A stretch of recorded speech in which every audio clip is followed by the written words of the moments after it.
Hi అండి, నమస్తే. ఈరోజు కూడా ఒక మంచి వీడియో అండి. ఈ వీడియోలో శుక్రవారం రోజు అమ్మవారికి నేను ఎలా పూజ చేసుకున్నాను చూపిపోతున్నాను సింపుల్గా. అదే ముందుగా ఛానల్లోకి ఎవరైనా కొత్తగా వచ్చుంటే ఛానల్ సబ్స్క్రైబ్ చేసుకొని పక్కన ఉన్న బెల్ సింబల్ కొడితే నేను పెట్టే ప్రతి ఒక్క వీడియో మీకు నోటిఫికేషన్ అవుద్దండి. తప్పకుండా ఛానల్ సబ్స్క్రైబ్ చేసుకుంటారనుకుంటున్నాను. తర్వాత శుక్రవారం అంటే అందరికీ ఇష్టం, అందరూ పూజ చేసుకుంటారు. ఇక్కడ అమ్మవారికి నేను పీట ఏర్పంచుకొని చక్కగా అమ్మవారి ఫోటోని అలంకారం చేసుకొని పెట్టుకొని పసుపు కుంకుమ కూడా పెట్టుకున్నాను అమ్మవారికి. తర్వాత ఒక ప్లేట్ తీసుకొని కుంకుమ గంధం పెట్టుకొని దాని మీద తమలపాకులు ఒక 5 తీసుకున్నానండి. 5 తమలపాకులు పెట్టుకున్నాను. ఈ తమలపాకుల మీద కూడా గంధము కుంకుమ అలంకరించి పెట్టుకోవాలి.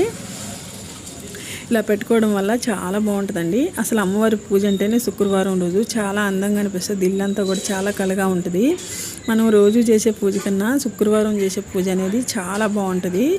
మనకి మంచి ఆ రోజు మనసుకి చాలా సంతోషాన్ని ఇస్తుంటుంది పూజ అనేది. అమ్మవారు అంటే అంత అంత బాగుంటుంది ఇంట్లో. తర్వాత గంధం కుంకుమలు పెట్టుకుని తర్వాత నేను కామాక్షమ్మ దీపాన్ని పెట్టుకున్నాను. ఈ కామాక్షమ్మ దీపానికి కూడా గంధము కుంకుమతో అలంకరించుకున్నాను. మాది కామాక్షమ్మ దీపం అనేది కొంచెం పెద్దగా ఉంటుందండి. తర్వాత నువ్వులను వేసుకొని 2 ఒత్తులు తీసుకొని ఒక ఒత్తిగా చేసుకొని వేసుకోవాలి. తర్వాత పువ్వులతో అలంకరించుకోవాలి. ఇలా అలంకరించుకుంటే చూడండి ఎంత బాగుందో అమ్మవారి ముందు. తర్వాత ఈ దీపానికి కూడా చుట్టూ పువ్వులతో అలంకారం చేసుకోవాలి. ఇలా అలంకారం చేసుకుంటే చాలా బాగుంటుందండి. మనకి ఎక్కువ హెవీగా ఎన్ని పూలు ఉండాలి అన్ని పూలు ఉండాలని కాకుండా మన దగ్గర ఉన్న పువ్వులతో మన దగ్గర ఉన్న వస్తువులతో మనం పూజ చేసుకోవచ్చు. ఇక్కడ అగరబత్తితో దీపారాధన చేసుకోవాలి. నేను ఈరోజు వినాయకుడిని పెట్టుకోలేదు కాబట్టి వినాయకుడిని తలుచుకుంటూ ఇంకా అమ్మవారికి ధూపం వేసి తర్వాత అమ్మవారి ముందు నేను చక్కగా పసుపు తాలికి బియ్యపిండితో ముగ్గేసి పసుపు కుంకుమ ఇట్లా వేసుకున్నాను. పద్మం ముగ్గేసుకొని ఇప్పుడు ఆ అమ్మవారికి రాగి చెంబుతో నీళ్ళు పెట్టుకొని తర్వాత అక్షంతలు ఫస్ట్ గంధము కుంకుమ అన్నీ సమర్పించుకోవాలి. వినాయకుడిని తలుచుకొని సమర్పించుకోవాలండి. ఆదిదేవుడిని పెట్టుకోలేదు కాబట్టి అమ్మవారికి ఇలా సమర్పించుకున్న తర్వాత మరి మనము అమ్మవారిని బియ్యం మీద కూర్చోబెట్టాం కదా, అక్కడ కూడా అమ్మవారికి చక్కగా గంధం కుంకుమలు అలంకరించుకోవాలి. అయితే ఇక్కడ పువ్వులు తీసుకొని గంధం సమర్పయామి, కుంకుమ సమర్పయామి, అక్షంతలు సమర్పయామి అనుకుంటూ అమ్మవారికి అన్నీ సమర్పించిన తర్వాత ధూపం వేసుకోవాలి. ఈ ధూప్ స్టిక్లు చిన్నవి ఉంటాయి కదండి, ఇవి చాలా ధూపం వస్తుంది. ఇట్లా పొగ వస్తుంది, పెట్టుకుంటే చాలా బాగుంటుంది. తర్వాత నేను ఒక ప్లేట్ తీసుకొని అమ్మవారి పాదాలు పెట్టుకొని అమ్మవారి పాదాలకు కూడా అక్షంతలు కుంకుమ గంధము అన్నీ సమర్పించుకున్న తర్వాత కుంకుమ పూజ చేసుకుంటున్నాను. ఒక చిన్న చిటికెడంత కుంకుమతో అమ్మవారికి అర్చిస్తే మనకి నిండు సౌభాగ్యాన్ని ఇస్తుందని మనకి నమ్మకం. అలాగే అమ్మవారికి పాదాల మీద కుంకుమ మన నుదుటిని పెట్టుకోవడం వల్ల చాలా మంచిది మనకి. అందుకని నేను అమ్మవారికి కుంకుమ పూజ చేసుకున్నాను. తర్వాత ఆ ప్లేట్కి కూడా అమ్మవారి పాదాల చుట్టూ కూడా పువ్వులతో అలంకరించుకుంటున్నాను. ఇలా అమ్మవారిని పూజించడం వల్ల చాలా మంచిదండి ఇంట్లో. నేనైతే సింపుల్గా పూజ చేసుకుంటానండి. మేము ఇల్లు కట్టుకుంటున్నాము, ఆ ఇంటి దగ్గరికి వెళ్ళాలని తొందరగా పూజ అయితే ముగించాను సింపుల్గా చేసుకొని. ఇక్కడ అమ్మవారికి కూడా కుంకుమ పూజ కూడా చేసి నమస్కారం చేసుకొని ఇప్పుడు అమ్మవారికి తాంబూలం పెట్టుకోవాలి.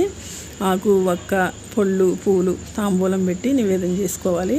తర్వాత ప్రసాదం అయితే అమ్మవారికి శుక్రవారం స్వీట్ చేస్తే చాలా మంచిది. నేను అంత టైం లేదు కాబట్టి పాలు కాసి మనం బెల్లం కానీ చక్కెర కానీ వేసి అమ్మవారికి నివేదన చేయొచ్చు. తర్వాత అమ్మవారికి ఆర్పించుకున్నాను. అమ్మవారికి కర్పూరం ఆర్పించుకోవచ్చండి. గడ్డ కర్పూరం ఉంటే చాలా మంచిది. పచ్చి కర్పూరంతో ఇచ్చుకోవచ్చు. లేదు ఏమీ లేవు అనుకుంటే మామూలు కర్పూరంతో కూడా ఇచ్చుకోవచ్చండి. ఆర్పించి మనం కూడా తీసుకొని అప్పుడు అమ్మవారికి కూడా చూపించి మనం కూడా తీసుకొని నమస్కారం చేసుకోవాలి. తర్వాత అక్షంతాలు తీసుకోవాలి, అమ్మవారి పాదాల ముందు వేసుకోవాలి. అయితే నేను తులసి దళాలు తెచ్చి పక్కన పెట్టి మర్చిపోయానండి. ఇప్పుడు పెడుతున్నాను. పక్కన పెట్టేసాను, చూసుకోలేదు. తర్వాత ఇప్పుడు అక్షంతలు తీసుకొని అమ్మవారి పాదాల మీద వేసి నమస్కారం చేసుకొని పాదాల మీద ఇంకో పూజ చేసుకున్నాం కదా, తీసుకొని మనం నుదుటని పెట్టుకోవాలి. ఇలా చేసుకుంటే చాలా మంచిదండి. తర్వాత ధూపం పెద్ద ధూప్ స్టిక్లు ఉంటాయి కదండి, అది ధూపం వేసుకోవాలి అమ్మవారికి. అమ్మవారికి వేసినాక ఇంక ఇల్లంతా కూడా ఈ ధూపాన్ని వేసుకోవాలి. మనం శుక్రవారం రోజు ఉదయాన్ని కానీ సాయంత్రం కానీ ఒక రోజుకు వారంలో ఒకసారైనా లేకపోతే మంగళవారం కూడా వేసుకోవచ్చండి. ఇలా ధూపం వేసుకోవడం వల్ల చాలా మంచిది. ఇంట్లో ఏ దుష్ట శక్తులు ఉన్నా, మనకి నెగిటివ్ ఎనర్జీ ఉన్నా అవన్నీ పోతాయి. నేనైతే తులసమ్మ దగ్గర కూడా వేసుకుంటూ పోతున్నాను.